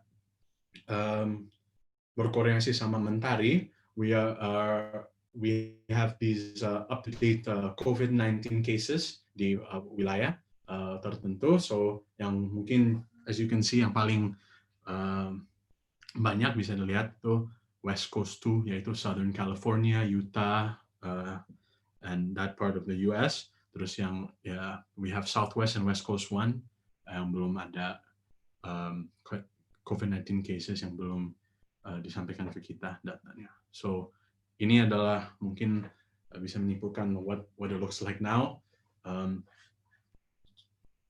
Now student outreach program, this is what we have done in the past. Itu bekerja sama dengan yayasan, bekerja sama dengan para KJRI di kota-kota di Amerika Serikat dan also various entities. Now maybe pembentukan communications dan community outreach itu adalah bisa nge-formalize ini outreach program yang it becomes more organized for us untuk diadakan secara formal. So these are past initiatives that we've done, and seperti mungkin para ketua cabang, you guys might know, we sent you all with masks. Ya, masker. I know from New York itu dikirim ke KJRI New York. Yang sekarang kita lagi distribute untuk didistribute di sekolah-sekolah di wilayah New York City. So that's the outreach programs that we've done in the past. Nah, kita juga ada information portal, dan mungkin kalau ada yang ingin menyampaikan pertanyaan, this is something that Mentari knows as well, and she's been working very hard on to have a centralized information portal, di mana you guys can find out any further information related to COVID-19. Nah, this is relevant to what the discussion has been about, right? Regulasi kepulangan ke Indonesia. Jadi, I'm just going to read it out loud so that it's communicated to you clearly, dan tidak ada mungkin biar nggak salah paham. So yang step 1 yaitu tes PCR, menunjukkan hasil negatif tes PCR di negara asal yang sampelnya diambil maksimal 2 kali 24 jam sebelum keberangkatan. Nah itu waktu keberangkatan, so 48 hours, 2 days prior to that, you get your test. Kan minimalnya is 2 days beforehand. Nah, ini step kedua itu melengkapi e-hack, wajib untuk melengkapi kartu kewaspadaan atau health alert card melalui that website dari Kementerian Kesehatan. So it's important for you to do that. Then if I'm not mistaken, if you're in here, like I am in Jakarta domestically, you still fill it up for domestic flights like to Bali, ke Manado, and all of the other places. Nah, ini step ketiga. So, WNI wajib melakukan tes PCR kembali pada saat ketibaan. Ya, selama menunggu hasil, wajib menjalani karantina 5 hari dan akan tes kembali setelah karantina. So that's when you get to Indonesia, you have to get quarantined for 5 days. So that's what the regulations are right now, and they do, and these things are changing by the day, by the week. So we'll keep you guys communicated, up to date. We'll keep you guys in a communication channel to know what the up-to-date regulations are. Nah, ini beberapa FAQ. You saw the requirements flying back to Indonesia, requirements flying back to the US. So each state in the US has their own regulations. And you can check their official website. Like I go to school in New York, then I can just Google what are the regulations. And from what I know, if you were tested a few days before, this is the last time I checked, right? Governor Andrew Cuomo sent out an announcement. If you have a test 2 days prior to your arrival in New York, for example, you are to do a 3-day, I think, if I'm not mistaken, correct me if I'm wrong, but 3-day quarantine at home. So that's the case, and so just look it up on Google for wherever you come from. Now, do you require a visa to travel in Indonesia if you're no longer an Indonesian citizen? Yes, of course you do. And currently they're not issuing visas, and as mentioned before, they only accept diplomatic, or if you have a kitas and a kita. So do you require a PCR test during transit? Most countries wouldn't, but it's good for you guys to check the websites. I think if I'm not mistaken, Japan, you guys should check if you're flying through Asian route to go to the West Coast. I think there are some regulations there. I think they're blocking it off, if I'm not mistaken. Yeah, it's different, right? So if you're flying the Asia track, check out, mungkin Jepang, Hong Kong itu beda sama kalau you're flying from Qatar or you're going through the Middle East, right? So you're gonna have to check, harus double check, because they change. These things change, and it's good for you to check before like asking or ask a friend who's flown. So I think that's what we have for FAQ. Now, a little bit on how our crisis management system works, so you guys get an idea of mungkin di belakang layar itu, what do we actually do. So it's our goal for Permias Nasional to keep a strong relationship with Indonesian embassies and consulates and with relevant government authorities. As you guys have seen, yang bergabung dengan kita di webinar ini adalah high-ranking government officials who have worked hard untuk pencegahan mungkin krisis pandemi ini. So we are here to also advocate for the needs of our students. Obviously, yang regulasi yang diterbit itu something that will add difficulty for student life, but it's something that we're continuously trying to seek clarity on and to maybe even maybe question the reasoning behind that. And I think we've gotten our answers. We've gotten our questions answered in this webinar. So that's what we do. We have the Permias, where we're advocates for you, but we also aim to keep a strong relationship, or we have strong relationships with embassies and relevant government authorities as well.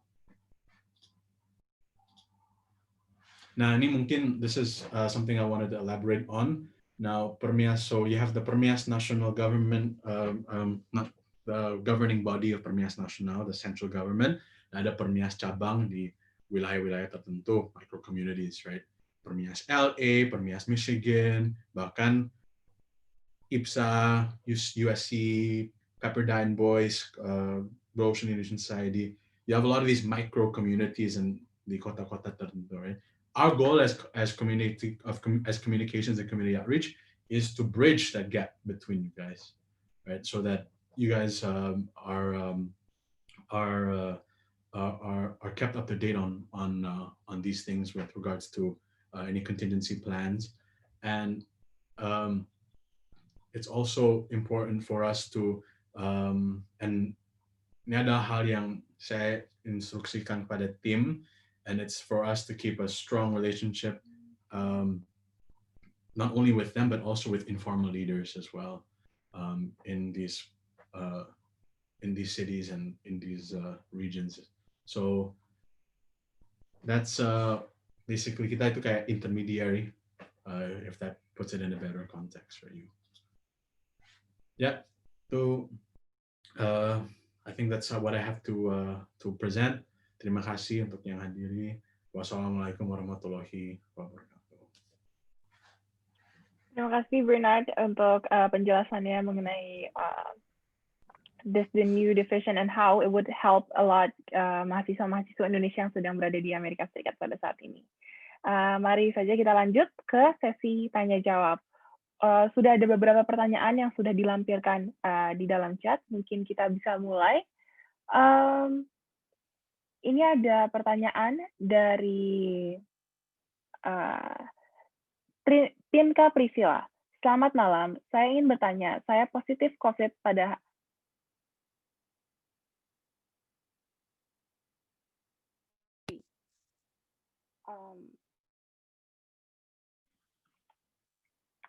karantina mandiri, sudah mendapat surat dari Health Department pada tanggal 26 Desember 2020, dan menurut dokter,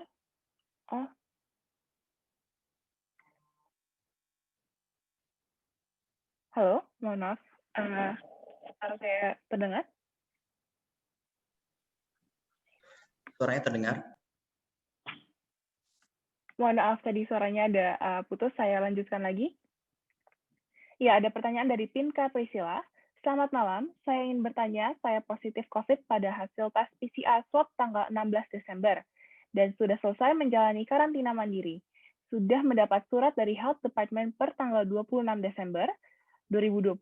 Menurut dokter, selama 3 bulan tidak akan terjadi penularan ke orang lain, dan meskipun sudah dalam keadaan sehat tanpa gejala, ada kemungkinan jika melakukan PCR swab kembali hasilnya akan tetap positif. Bagaimana saran Bapak Ibu terkait menghadapi kondisi seperti ini? Saya sudah membeli tiket kembali ke Indonesia tanggal 7 Januari 2021, dikarenakan saya harus mengajar anak-anak per tanggal 11 Januari 2021. Mohon penjelasannya, terima kasih. Mungkin pertanyaan ini lebih mengarah kepada Dokter Bennett ya? Dokter, mungkin bisa dibantu? Baik, terima kasih pertanyaannya. Yang penting itu kalau kita kena COVID harus tetap semangat. Jangan putus asa bahwa tingkatkan imunitas. Itu ya. Jadi apalagi kalau dia positif tanpa gejala, ya pasti dia tidak selama 14 hari di karantina. Saya yakin dia akan menularkan lagi dan tidak akan tertular kalau dia tetap menerapkan protokol kesehatan. Ya. Jadi jangan takut, ada orang yang sampai 3 bulan tetap aja positif di PCR. Karena memang bisa dilihat, jadi tinggal renik-reniknya dari DNA-nya saja yang ada. Kalau dengan antigen, itu negatif. Tapi dengan PCR, apalagi antibody IgG ya, positif. Jadi nggak usah takut, itu bisa kalau kita lihat CT value-nya bisa sampai 38-40, dia nggak menularkan lagi kalaupun positif. Yang kita takutkan di bawah 20, dia sangat infeksius. Tapi bagi ibu yang tadi yang nanya itu ya? Betul, Ibu Pirda. Ya nggak usah takut Bu, kalau ibu imunnya bagus, makan sehat, makan yang enak, olahraga ya, terus rajin berdoa, nggak lah. Ya, nanti kalau kita sudah bilang negatif, ya pasti negatif itu. Ya. Jadi supaya tidak menular, terapkan protokol kesehatan dan tidak menularkan orang lain. 3 hal, pakai masker, menjaga jarak, kemudian rajin mencuci tangan. Kembali ke Indonesia, kalau nanti PCR-nya positif, itu berarti ibu masih imunnya belum bagus itu ya, rajin lah ya makan vitamin ya, kemudian rajin olahraga. Saya rasa itu saran dari kami. Terima kasih. Terima kasih, Dokter Benget. Berarti untuk saat ini masih belum disarankan untuk kembali ke Indonesia terlebih dahulu ya, Dokter, kalau begitu? Ya, kalau hasil PCR-nya sudah dites dia negatif, ya nggak apa-apa kan. COVID ini kan hal biasa sebenarnya kalau kita lakoni dengan bijak, artinya imunnya ditingkatkan. Caranya endorfinnya, bahagia selalu, makan obat-obatan ya. Banyak kok yang baru seminggu langsung balik ke Indonesia gitu, kemarin dirawat tanpa ada yang bergejala juga dirawat, dia kembali sehat gitu. Yang penting terapkan protokol kesehatan aja, kembali ke Indonesia. Oh, siap. Terima kasih banyak, Dokter Benget. Selanjutnya mungkin kita lanjut ke pertanyaannya. Ini dari Ibu Putu Apriliani. Terima kasih Ibu Kristi atas penjelasannya. Saya ada pertanyaan terkait penerbangan internasional dengan transit domestik. Apakah karantina dilakukan di Jakarta atau di tujuan akhir? Terima kasih. Mungkin Ibu Kristi bisa bantu jawab untuk yang ini? Atas izin Pak Dokter Benget ini ya, karantinanya di Jakarta. Karantina di Jakarta. Ya, karantina di Jakarta. Oh ya, Ibu mohon izin Bu, ada satu pertanyaan lagi mengenai penerbangan. Jadi ini dari Rainier. Mohon pencerahan. Misal saya dari Salt Lake City, Utah, hendak pulang ke Indonesia. Tentunya harus transit di bandara yang besar seperti LAX atau SFO. Pertanyaan saya, 2 kali 24 jam tes PCR sebelum keberangkatan itu dihitung saat keberangkatan dari SLC dari Utah atau dari keberangkatan LAX atau SFO? Terima kasih. Wah, ini Pak Dokter Benget yang bisa jawab nih. Kalau menurut saya di bandara besarnya ya, karena untuk menuju ke Indonesia itu startingnya kan dari SFO atau LAX atau mana tadi ya, seperti itu. Pak Dokter Benget, mohon pertolongan. Bu, setuju Bu, pas Bu, sama Bu. Dari bandara terbesarnya waktu dia pertama kali berangkat. Oh, siap Dokter dan Ibu, terima kasih banyak atas 2 kali 24 jam sebelum keberangkatan dari negara asal. Jadi 2 kali 24 jam sebelum keberangkatan, Bu.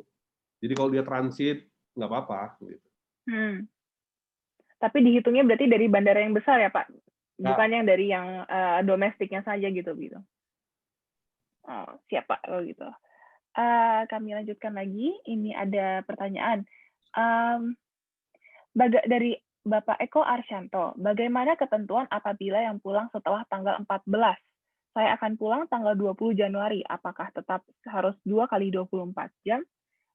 Mungkin Bapak Juri atau Bapak Yuda bisa bantu untuk menjawab pertanyaan ini. Apakah memang setelah tanggal 14 Januari ini kami bisa menganggap kalau protokolnya akan kembali seperti semula menjadi 7 kali 24 jam? Apakah malah menjadi lebih ketat lagi atau bagaimana gitu? Baik, terima kasih Pak Yuda. Saya izin dulu atau Pak Yuda silakan. Pak Juri. Oke, baik. Ini saya kalau dengar suara-suaranya Dokter Benget, Pak Yuda, Bu Kristi ini langsung semangat. Ini jujur saya bilang Mbak Mentari, itu kalau mau dikasih penghargaan apresiasi itu Dokter Benget. Ya. Itu dari 31 Januari nangani WNI yang di Wuhan itu di garis depan sampai hari ini. Ya, kalau saya ngurusin operasi pengamanan, penerbangan bersama Bu Kristi, itu banyak koordinasi di rapat-rapat kalau Dokter Benget ini. Dan itu puji syukur, alhamdulillah puji Tuhan itu sehat sampai hari ini. Ya. Amin, Pak. Apresiasi Dokter Benget. Tepuk tangan tuh Dokter Benget. Ya, luar biasa. Ya. Jadi kembali ke yang sampaikan tadi, apakah setelah tanggal 14, pertanyaannya apakah pemerintah akan melanjutkan surat edaran ini setelah tanggal 14 atau tidak? Yang jelas secara de jure hari ini bahwa surat edaran itu berlaku sampai tanggal 14 Januari.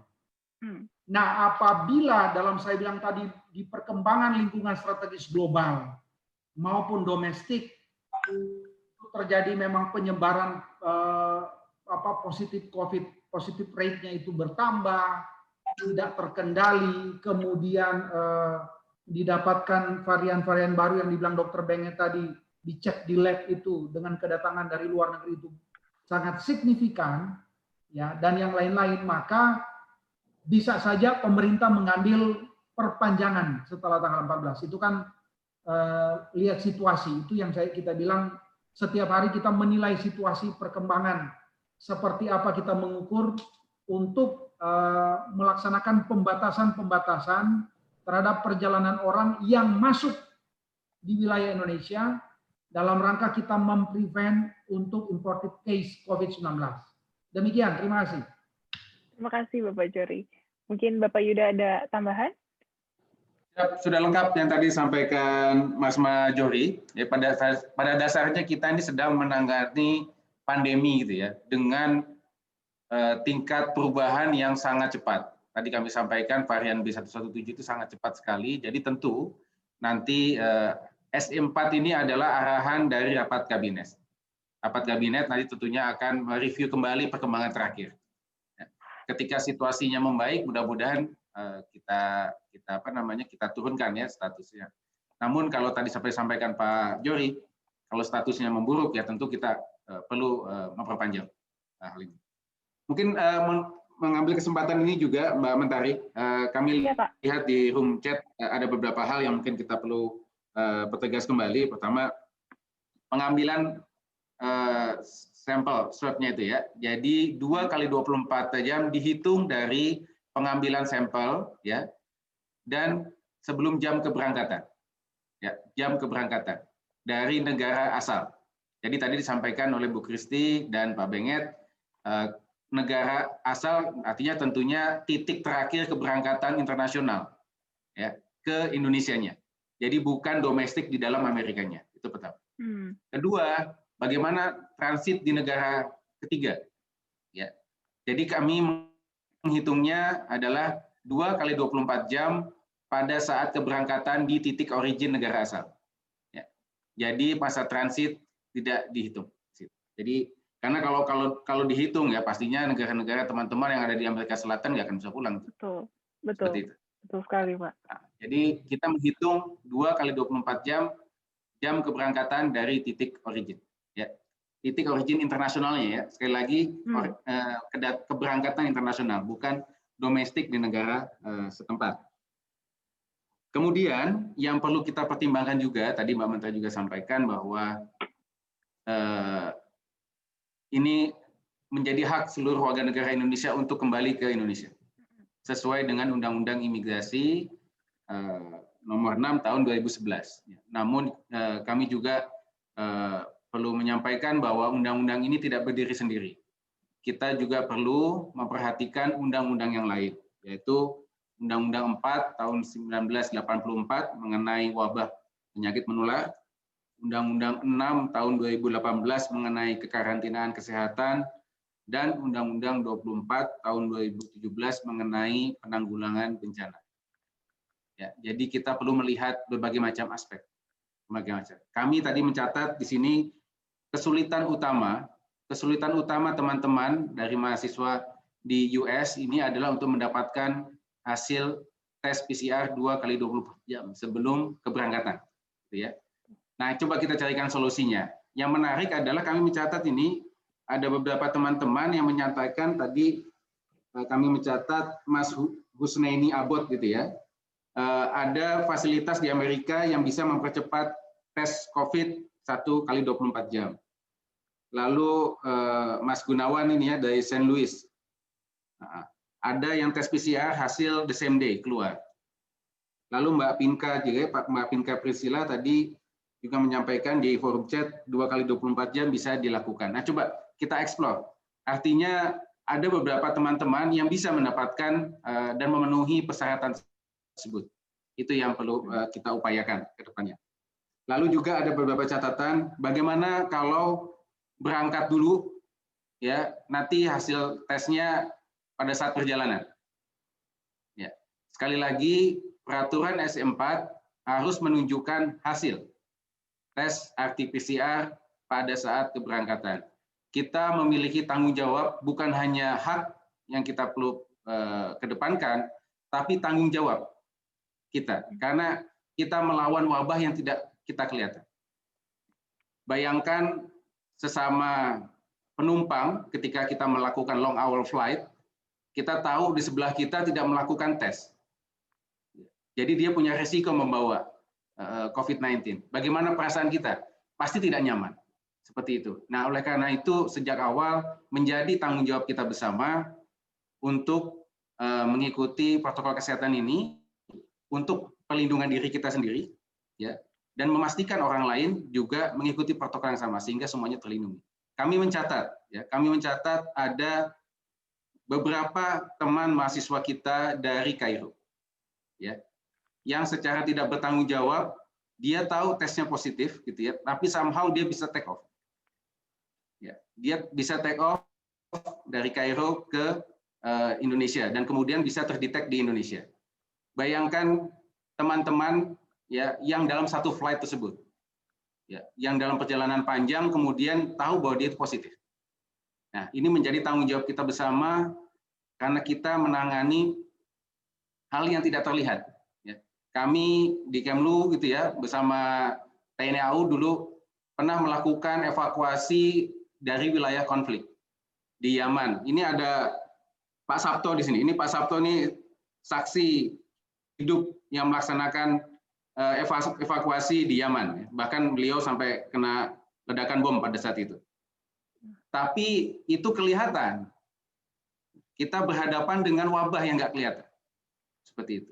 Dan ini pertama kali, pengalaman pertama kali kita. Oleh karena itu tentunya sekali lagi kami tegaskan, kita punya hak, namun kita juga perlu pastikan bahwa tanggung jawab kita kedepankan untuk melindungi diri sendiri dan juga orang lain.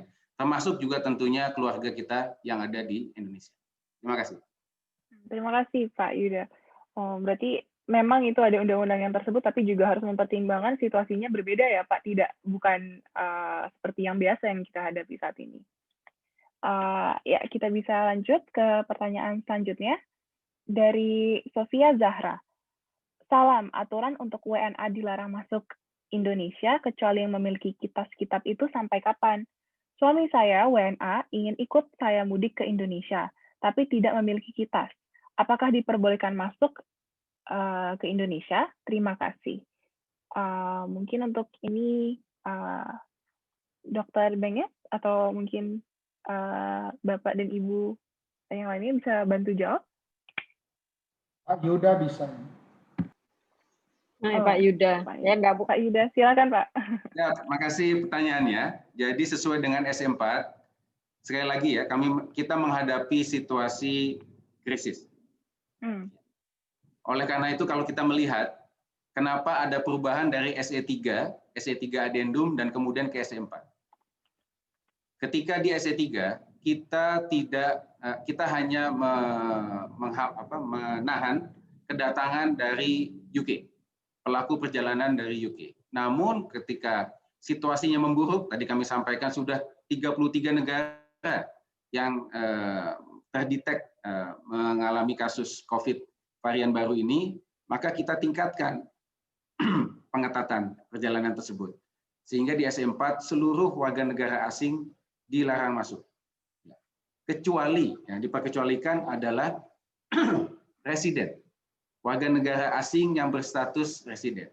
Yang berstatus residen yaitu adalah pemilik kitab dan kitas maupun izin tinggal diplomatik dinas. Artinya pejabat perwakilan asing yang ada di Indonesia yang telah memiliki izin tinggal.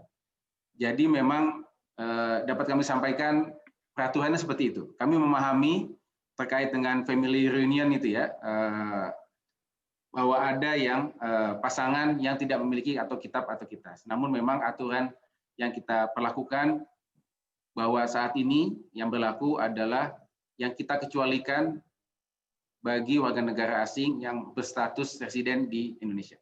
Seperti itu. Terima kasih, Mbak Menteri. Terima kasih, Pak Yuda. Pak, mungkin ada sedikit pertanyaan tambahan. Jika WNI yang sudah sampai di Indonesia itu sudah bisa membawa hasil tes PCR, apakah itu harus dalam bentuk fisikal atau hanya bisa ditunjukkan secara lewat HP gitu? Kalau misalnya ada email, oh ini tesnya PCR negatif begitu, Pak. Siap. Ini kan terkait dengan e-hack-nya ya. Mungkin pada saat keberangkatan itu kan sudah diminta untuk mengupload ke e-hack seperti itu. Mungkin Pak Benget bisa menjelaskan lebih detail, Bapak. Baik, Bapak. Jadi terima kasih Pak Yuda. Jadi Bu Mentari, kalau memang sudah ada dalam bentuk digital, di-upload aja ke dalam e-hack. Jadi wajib upload e-hack ke e-hack sehingga pada saat di kedatangan tidak terjadi antrian yang panjang. Harapan kita semua pelaku perjalanan itu sudah mengupload e-hack dan mengurangi antrian panjang dan physical distancing-nya bisa berjalan dengan baik. Itu Bu. Jadi di Jakarta teman-teman tuh lebih enak, tinggal melihatkan aja dalam bentuk digital, tidak ada transaksi megang kertas gitu. Oh, Bisa siap, Pak. Berarti jadi digital saja memang sudah cukup ya Pak, sudah ya. Bisa divalidasi begitu. Oh, baik, terima kasih banyak Dr. Benget. Kami lanjutkan, mungkin ada bisa 2 atau 3 pertanyaan lagi yang terakhir. Ini ada pertanyaan dari Bapak Patrick Handojo. Main concern saya adalah hotel yang ditunjuk, apakah mungkin nanti akan menjadi overcrowded atau standarnya apakah sudah terjamin seperti itu. Mungkin ini lebih ke karantina, Dr. Benget bisa bantu jawab untuk ini? Diulang lagi Bu, tadi lagi balas. Oh ya, maaf Pak. Jadi ini ada pertanyaan dari Bapak Patrick Handoyo. Main concern saya adalah mengenai hotel yang ditunjuk, apakah mungkin nanti akan menjadi overcrowded atau mungkin standarnya bagaimana, apakah sudah terjamin, begitu Pak? Semua pelaku perjalanan warga negara Indonesia yang masuk ke Indonesia itu sudah diatur hotelnya Bu.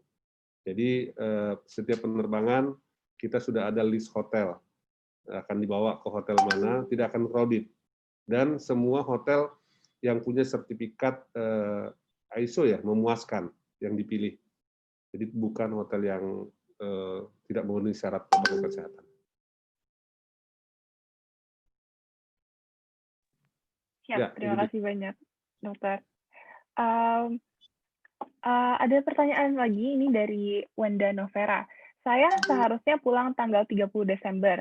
Karena SE baru tanggal 28 Desember, United tidak mengizinkan check-in karena COVID-19 melewati 2 kali 24 jam. Saat ini penerbangan saya dijadwalkan tanggal 6 dan tes COVID baru tanggal 24. Saya sudah melewati masa grace period. Bisakah KJRI memberikan surat keterangan yang bisa saya pergunakan di masa yang akan datang untuk menjelaskan alasan kenapa saya harus sampai overstay dengan status J1 saya? Mungkin Pak Yuda bisa bantu untuk yang ini?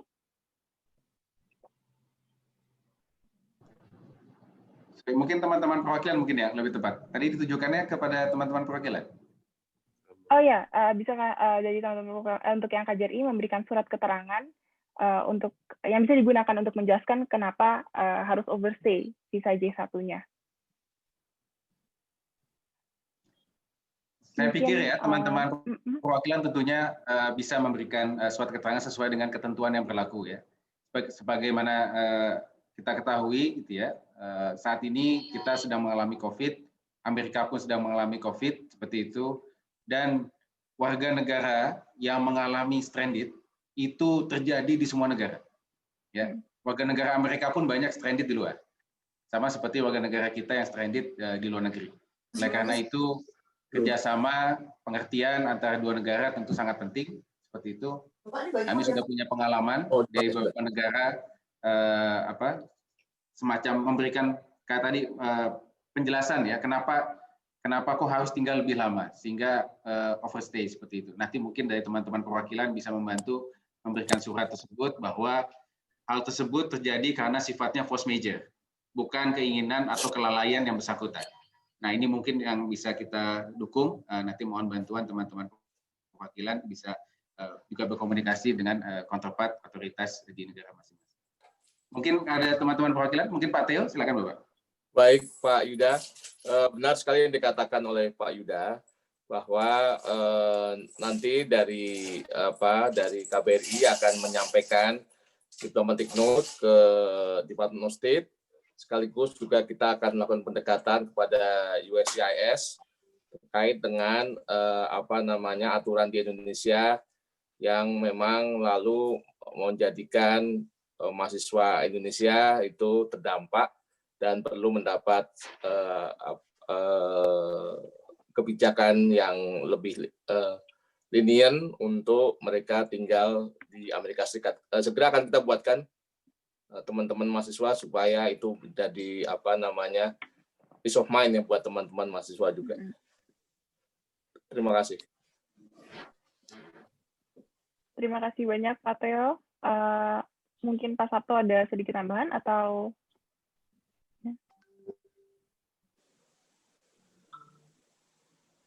Oh, masih di mute. Pak Theo.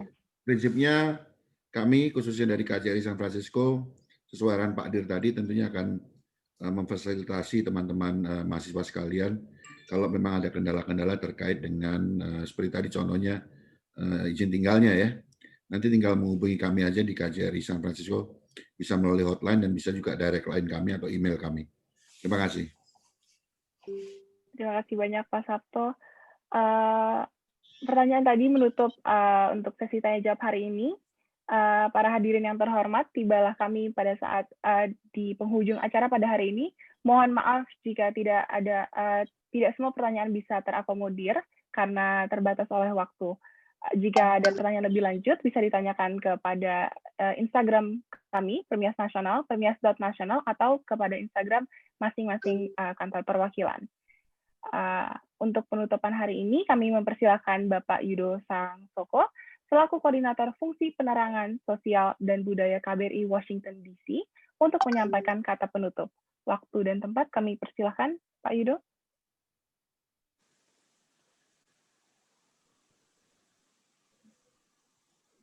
Baik, terima kasih Mbak Mentari. Selamat pagi dan selamat malam para narasumber, panitia pelaksana dan adik-adik mahasiswa anggota Permias, serta Bapak Ibu para peserta acara sosialisasi ini. Saya mendapat tugas untuk memberikan kata penutup pada acara ini. Mewakili KBRI Washington DC, saya menyampaikan apresiasi yang setinggi-tingginya atas langkah proaktif dari Permias Nasional bekerjasama dengan seluruh perwakilan Indonesia di Amerika Serikat. Inisiatif ini sangat membantu perwakilan RI dalam upaya memberikan pelayanan yang maksimal kepada para WNI di luar negeri.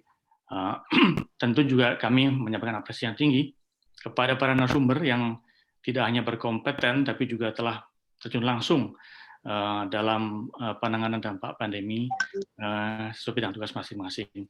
Kita telah tadi mendengarkan penjelasan dari Ibu Maria Kristi Endah Murni, Direktur Angkutan Udara ya, Kemenhub. Kemudian Pak Masma Jori Kolowai, Pak Dir PWNI BHI, Pak Yuda. Apa kabar Pak Yuda? Kemudian dari Pak Dr. Benget, dan kemudian juga dari Mas Bernard Vega dari Permias Nasional. Kita pantas memberikan apresiasi yang tinggi kepada tim gabungan yang sudah tadi disampaikan 11 bulan ya, berjibaku siang malam menjalankan tugas tidak tanpa risiko tentunya untuk diri sendiri maupun untuk keluarga dan lingkungan sekitarnya.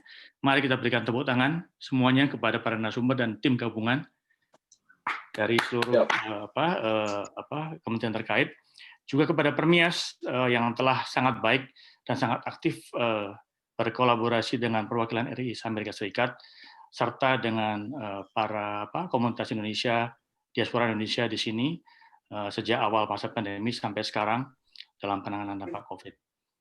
Tadi para narasumber telah memberikan pencerahan kepada kita mengenai berbagai aspek dari pergerakan WNA, WNI, perlindungan WNI di luar negeri, kemudian protokol kesehatan, kemudian pengamanan dan hak kewajiban WNI maupun upaya komunikasi yang dilakukan oleh Permias Nasional. Tadi Pak Theo di pembukaan sudah memberikan ilustrasi mengenai masa pandemi seperti suasana di Gotham City ya.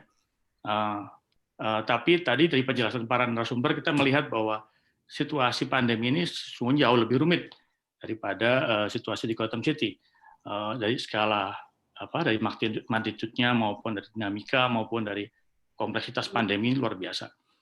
Untuk itu penanganan pandemi ini perlu upaya secara komprehensif atau penanganan yang luar biasa. Jadi dengan kata lain sebenarnya Batman perlu dibantu tidak hanya oleh Robin, tapi juga seluruh penduduk Gotham City.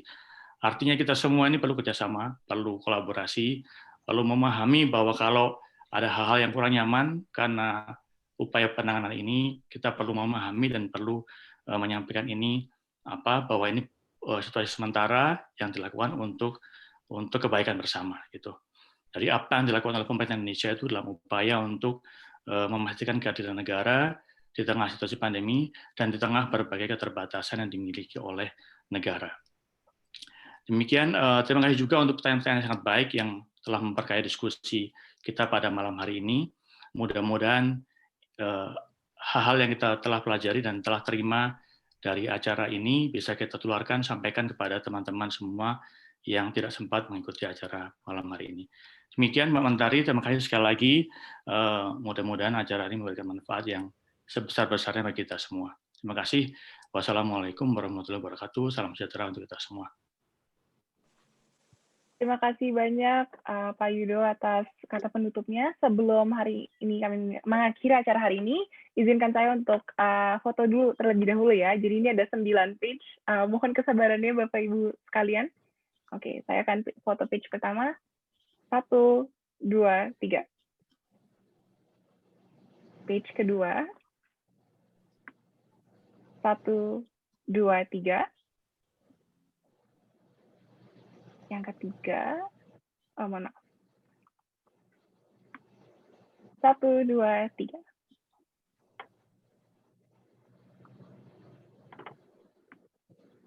Satu, dua, tiga.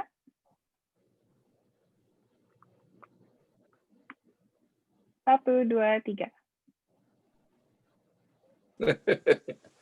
Mohon maaf Bapak Ibu semua, ada 9 page. 1, 2, 3.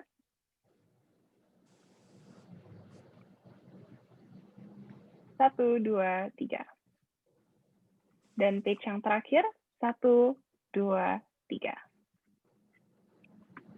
Ya. Terima kasih banyak para hadirin yang terhormat. Kami mengucapkan terima kasih yang sedalam-dalamnya atas kehadiran dan partisipasi Bapak Ibu sekalian. Terlebih lagi untuk para narasumber kami yang luar biasa atas dedikasinya untuk tetap melindungi warga negara Indonesia, untuk Bapak Yuda, Bapak Jori, Dr. Benyet, Ibu Kristi, dan juga Bernard sebagai narasumber hari ini. Saya Mentari Arinardi, selaku moderator pada hari ini, mewakili seluruh panitia penyelenggara, memohon maaf bila ada kata yang kurang berkenan. Kami ucapkan terima kasih atas kerjasama dan dukungan yang luar biasa dari Permias Nasional dan seluruh cabang, begitu juga dengan seluruh kantor perwakilan se-Amerika Serikat dan WNI yang berada di Amerika Serikat. Untuk info lebih lanjut, bisa menghampiri mungkin laman Instagram kami di permias.nasional, atau mungkin di sosial media kami yang lainnya seperti Twitter ataupun Facebook. Kami pamit undur diri. Wassalamualaikum warahmatullahi wabarakatuh. Terima kasih. Terima kasih Bapak Ibu sekalian. Jangan lupa teman-teman besok gabung lagi di Facebooknya KBRI DC, ada acara Road to PPTM. Pak Yudo, besok Pak. Mantap. Salam sehat dari Jakarta. Salam sehat semuanya. Terima kasih Bu atas kehadirannya. Ya, salam sehat semuanya. Terima kasih Bu. Budi, Bu Kristi, Pak Benget. Terima kasih. Ya. Pak Yuda. Terima kasih Pak Semuanya. Terima kasih semuanya. Semuanya. Mars Majori, hati-hati, saya dikasih kesehatan. Terima kasih buat Salam Pak Yuda. Terima kasih. Siap. Mohon izin Pak Konjen Simon, terima kasih Pak sudah hadir Pak. Pak Konjen. Terima kasih banyak Pak Pak Konjen Simon atas kehadirannya. Selamat malam Pak Konjen. Terima kasih atas kehadirannya. Terima kasih semuanya. Selamat malam.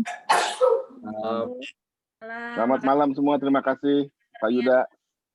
Siap Pak Konjen. Selamat malam Bapak. Iya. Terima kasih semua Pak Dir, Pak